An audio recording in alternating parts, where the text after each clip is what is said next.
Pernah lihat Sai Baba, Bu? Belum?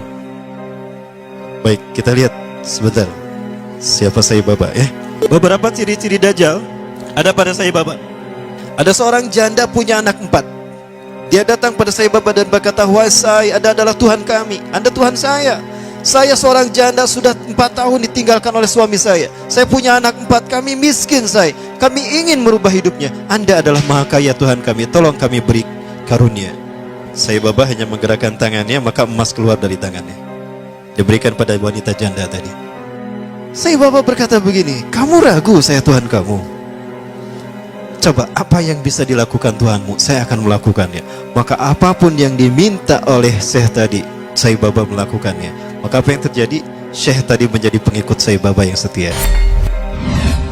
Maka jika ada manusia-manusia yang luar biasa di antara kita, itu adalah mereka yang dibentuk oleh Dajjal. Contohnya siapa? David Copperfield, David Mindfreak. Siapa lagi? Para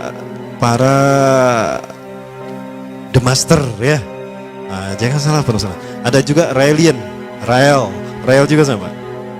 Dia seseorang yang tadinya tidak tahu apa-apa, sesuatu yang orang menganggap biasa, tiba-tiba dia menjadi seseorang yang luar biasa, supranatural, luar biasa. Itu juga sama. Termasuk juga Sai Baba. Pernah melihat Sai Baba, Bu? Belum? Baik, kita lihat sebentar siapa Sai Baba ya. Beberapa ciri-ciri Dajjal ada pada Sai Baba. Yang pertama, Rasulullah SAW menyebutkan, apabila engkau melihat Dajjal, maka engkau akan melihat di kepalanya sesuatu mirip mahkota. Saya berpikir, mahkotanya seperti apa? Jangan-jangan ini nih, Brekele, itulah mahkotanya. Oh betul loh, jangan salah. Rambutnya itu mahkota Dajjal. Kemudian dari tatapan, aura tatapan matanya adalah sihir. Maka siapapun yang terkena tatapan, pas tatapannya bertemu, itu maka dia ada dalam kendali Dajjal. Hatinya ada dalam genggaman Dajjal. Lihat mata Sai Baba. Dan Sai Baba selalu menggunakan pakaian yang digunakan oleh Nabi Isa, kata Rasulullah nanti.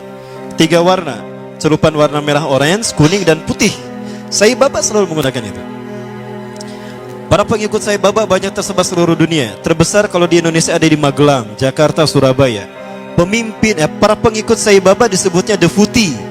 Pemimpin Defuti Indonesia, pengikut Sai Baba adalah pemimpinnya Anand Krishna. Pernah mendengar Anand Krishna ya?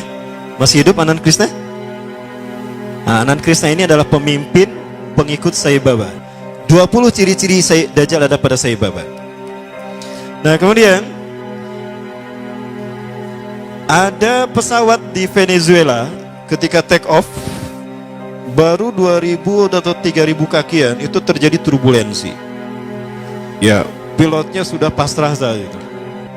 Kopilotnya keluar dan berkata, "Siapa di antara kalian yang menjadi pengikut Sai Baba?" Ternyata pramugarinya, "Saya." "Cepat berdoa untuk Sai Baba, minta kepadanya agar dia menolong kita." Maka dia kemudian masuk ke ruangan tertentu, dia berdoa kepada Sai Baba. Entah gimana doanya. Maka seketika itu pula turbulensi hilang dan pesawat itu normal kembali dan bisa mendarat di tempat tujuan, landing dalam keadaan aman. Nah ini Sai Baba. Berikutnya juga, ya, masih terkait Sai Baba. Ada seorang janda punya anak 4. Dia datang pada Sai Baba dan berkata, "Wahai Sai, Anda adalah Tuhan kami, Anda Tuhan saya.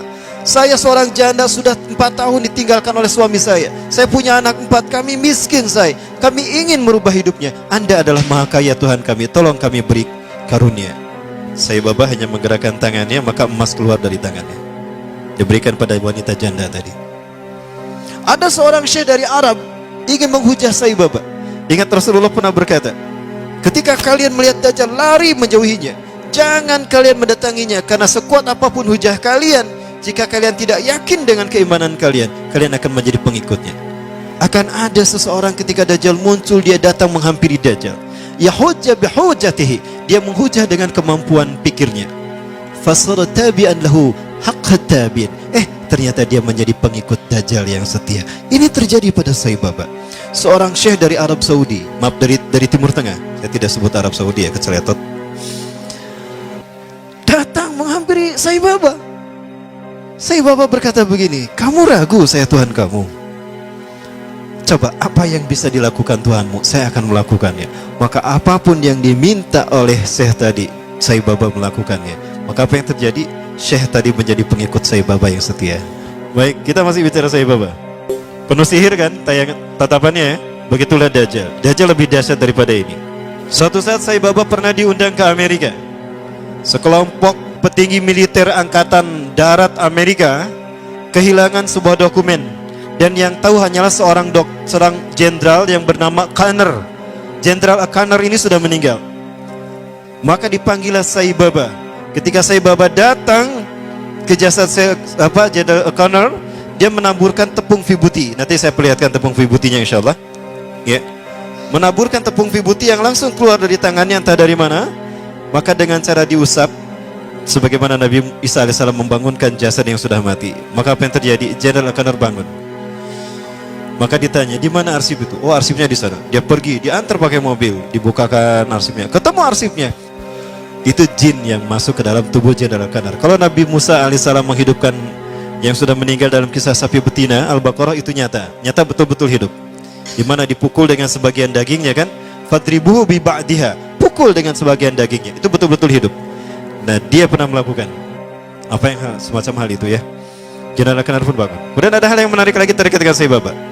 Saya coba perlihatkan tepung vibuti yang dia keluarkan, yang dengannya dia menyembuhkan orang yang buta, ya, menyembuhkan orang yang membangunkan orang yang sudah mati. Tapi sekali lagi ini biiznillah. Dengan izin Allah, Allah mengizinkan kepadanya untuk melakukan itu sebagai sebuah istidraj.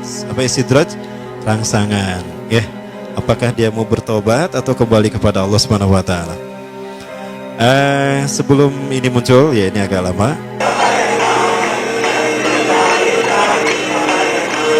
When Sai Baba removes his hand from the upturned pot, the vibhuti ash stops flowing. Seseorang berani menjual rumahnya, menjual mobilnya demi mendapatkan tepung vibuti walaupun hanya setitik saja.